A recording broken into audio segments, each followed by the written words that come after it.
Hi, everyone. Welcome back to our English learning channel. Today, we'll talk about a big mistake many learners make. They study English only to pass exams. They learn English like a school subject. But English is not just for tests.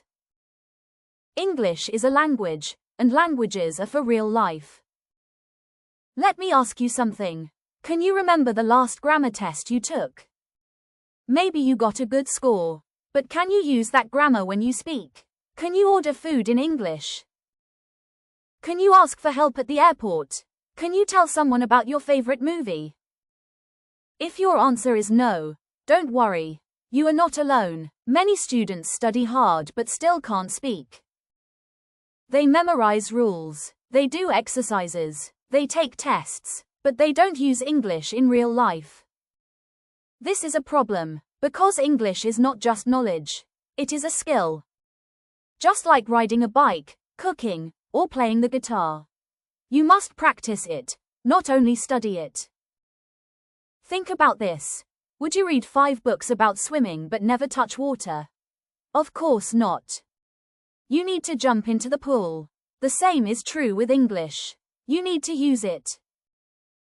So what should you do? First, stop thinking like a test taker. Start thinking like a language user. Don't just ask, is this answer correct? Ask, can I say this in a real conversation? Second, use English every day, even in small ways. Say a sentence out loud in the morning. Write your to-do list in English. Talk to yourself while cooking. Read a short English story before bed. Little steps become big results. Third, don't be afraid of mistakes. Making mistakes means you're using the language. Nobody learns without mistakes. Mistakes help you grow. And last, enjoy the process.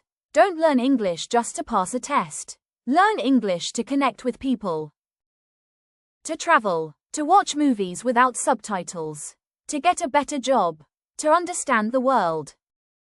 When you change your goal, you change your progress. So stop learning for exams, and start using English for life. You've got this. See you in the next lesson. Party Popper. Thanks for watching this lesson. If you found it helpful, please give it a like and subscribe for more. Every small step you take brings you closer to English fluency. Keep learning, keep practicing, and don't give up. You're doing great. See you in the next video.